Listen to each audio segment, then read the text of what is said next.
بسم اللہ الرحمن الرحیم نحمده ونصلی ونسلم علی رسولہ الکریم اما بعد فاعوذ باللہ من الشیطان الرجیم بسم اللہ الرحمن الرحیم۔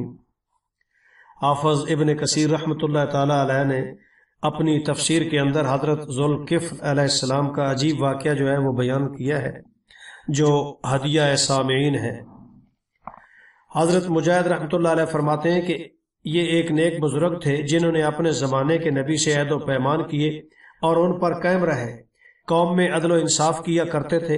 مروی ہے کہ حضرت الیسع علیہ السلام بہت بوڑھے ہو گئے تو انہوں نے ارادہ فرمایا کہ اپنی زندگی میں ہی اپنا خلیفہ مقرر کر دوں اور یہ دیکھ بھی لوں کہ وہ کیسے عمل کرتا ہے۔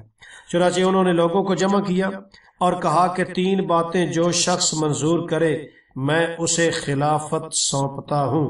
نمبر 1، دن بھر روزہ رکھے۔ نمبر 2، رات بھر قیام کرے۔ نمبر 3، کبھی بھی غصے نہ ہو۔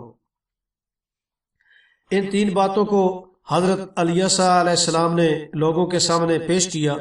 کوئی بھی کھڑا نہ ہوا سوائے ایک شخص کے جسے لوگ بہت ہلکے درجے کا سمجھتے تھے۔ وہ کھڑے ہوئے اور کہنے لگے کہ میں اس شرط کو پورا کروں گا۔ آپ علیہ السلام نے پوچھا کہ کیا تو دنوں کو روزے سے رہے گا اور راتوں کو تہجد پڑھتا رہے گا اور کسی پر غصہ نہیں کرے گا؟ انہوں نے کہا کہ ہاں۔ حضرت یسع علیہ السلام نے فرمایا کہ اچھا اب کل صحیح۔ دوسرے روز بھی آپ نے اسی طرح مجلس عام میں سوال کیا لیکن اس شخص کے علاوہ اور کوئی کھڑا نہیں ہوا۔ چنانچہ انہی کو خلیفہ بنا دیا گیا۔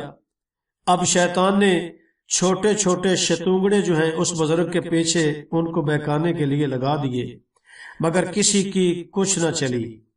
ابلیس خود چلا۔ دوپہر کو قیلولے کے لیے آپ علیہ السلام تھوڑی دیر کے لیے لیٹ جایا کرتے تھے کہ خبیث نے کنڈیاں پیٹنی شروع کر دی اور آپ نے دریافت فرمایا کہ تو کون ہے؟ اس نے کہنا شروع کر دیا کہ میں ایک مظلوم ہوں، فریادی ہوں، میری قوم مجھے ستا رہی ہے، میرے ساتھ اس نے یہ کیا۔ اب جو لمبا قصہ اس نے سنانا شروع کر دیا تو کسی طرح ختم ہی نہیں کرتا تھا۔ نیند کا سارا وقت اس میں چلا گیا اور حضرت ذوالکفل جو ہیں دن رات میں بس اسی وقت تھوڑی دیر کے لیے قیلولہ فرمایا کرتے تھے۔ آپ نے فرمایا کہ اچھا شام کو آنا، میں تمہارے ساتھ انصاف کروں گا۔ اب شام کو جب آپ فیصلہ کرنے لگے تو ہر طرف اسے دیکھا لیکن اس کا کہیں پتہ نہیں، یہاں تک کہ خود جا کر ادھر ادھر بھی تلاش کیا مگر اسے نہ پایا۔ دوسری صبح کو وہ بھی نہ آیا۔ پھر جہاں آپ دوپہر کو 2 گھڑی آرام کرنے کے ارادے سے لیٹے ہی تھے تو یہ خبیث پھر آ گیا اور دروازہ کھٹکھٹانے لگا۔ آپ نے دروازہ کھلوا دیا اور فرمانے لگے کہ میں نے تو تم کو شام کو آنے کو کہا تھا، میں منتظر رہا لیکن تم نہیں آئے۔ وہ کہنے لگا کہ حضرت کیا بتاؤں، جب میں آپ کی طرف آنے کا ارادہ کرتا ہوں تو وہ میری قوم کہتی ہے کہ نہ جاؤ، ہم تمہارا حق ادا کر دیتے ہیں۔ میں رک گیا، پھر انہوں نے اب انکار کر دیا ہے۔ پھر لمبے چوڑے واقعات اس نے بیان کرنے شروع کیے اور آج کی نیند بھی ضائع ہو گئی۔ اب شام کو پھر انتظار کیا لیکن اسے نہ آنا تھا اور نہ ہی آیا۔ تیسرے دن آپ نے آدمی مقرر کیا کہ دیکھو کوئی آدمی دروازے پر نہ آنے پائے، مارے نیند کے میری حالت خراب ہو رہی ہے۔